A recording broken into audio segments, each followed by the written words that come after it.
Assalamualaikum warahmatullahi wabarakatuh. Perkenalkan, nama saya Sapnatun Nabila dengan akhiran NIM 240. Di sini saya akan menjelaskan sedikit tentang pengertian skala pengukuran.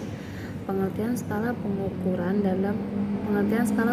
dalam penelitian adalah sarana untuk menentukan panjang pendeknya interval yang telah ditentukan dalam satuan alat ukur. Salah satu cara yang bisa dilakukan untuk dapat mengetahui panjang pendeknya interval dapat dilakukan menggunakan alat ukur atau alat pengukuran. Selanjutnya, pengertian skala pengukuran menurut para ahli. Yang pertama, menurut Wiranto 2013, pengukuran atau measurement merupakan produser penetapan angka yang mewakili kuantitas ciri atau atribut yang dimiliki oleh subjek dalam suatu populasi atau sampel. Yang kedua, menurut Sugiono 2012 berpendapat bahwa skala pengukuran dalam penelitian merupakan kesepakatan yang digunakan untuk menentukan panjang pendeknya interval dalam alat ukur, sehingga alat ukur tersebut digunakan dalam pengukuran yang menghasilkan data kuantitatif. Yang ketiga, menurut Ramli 2011 mengungkapkan pandangannya bahwa skala pengukuran merupakan suatu kesepakatan untuk menentukan panjang pendek interval pada alat ukur. Yang terakhir, menurut Imam Ghazali 2005, pengukuran adalah meletakkan angka atau simbol pada karakter yang sesuai dengan prosedur yang telah ditetapkan dan diakui.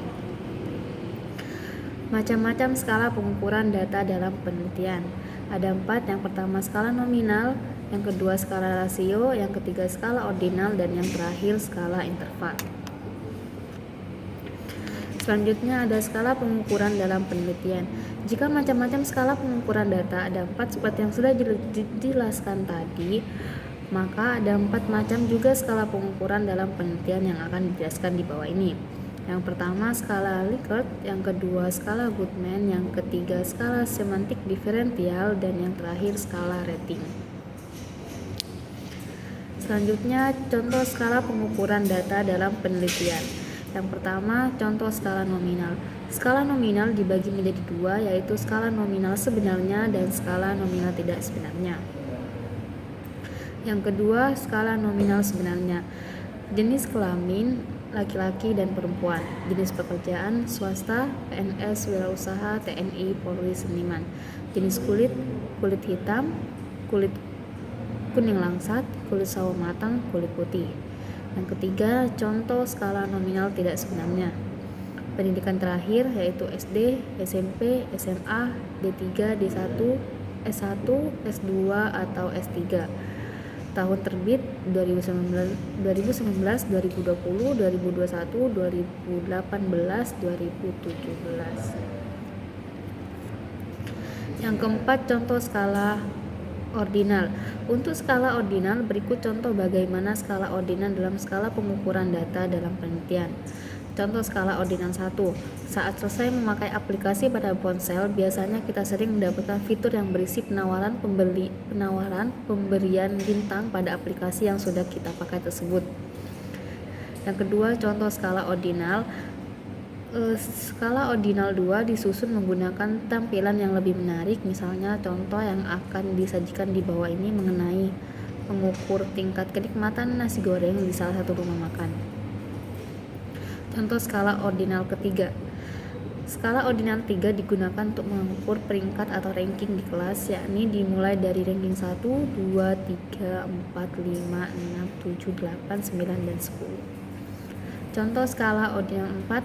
Skala ordinal 4 bisa digunakan untuk mengklarifikasikan status ekonomi masyarakat, misalnya status ekonomi miskin, menengah ke bawah, menengah ke atas, dan status atas.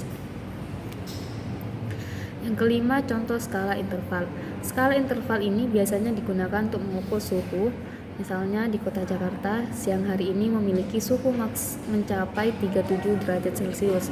Sementara di Bandung dengan waktu yang sama memiliki suhu yakni 32 derajat Celcius. Sehingga dapat dikatakan bahwa suhu di Jakarta 5 derajat lebih panas dibandingkan suhu di Jakarta dalam waktu yang bersamaan. Dan yang terakhir, contoh skala pengukuran rasio. Sapi kurban milik Raffi Ahmad memiliki berat 3.000 kg, sedangkan sapi kurban milik Nagita Slavina memiliki berat 1.500 kg. Dari contoh di atas, pengukuran skala rasional digunakan tidak hanya untuk mengetahui berat dari sapi tersebut dalam pelipatan karena memiliki nomor atau angka absolut. Sekian dari saya. Mohon maaf apabila ada kekurangan. Wassalamualaikum warahmatullahi wabarakatuh.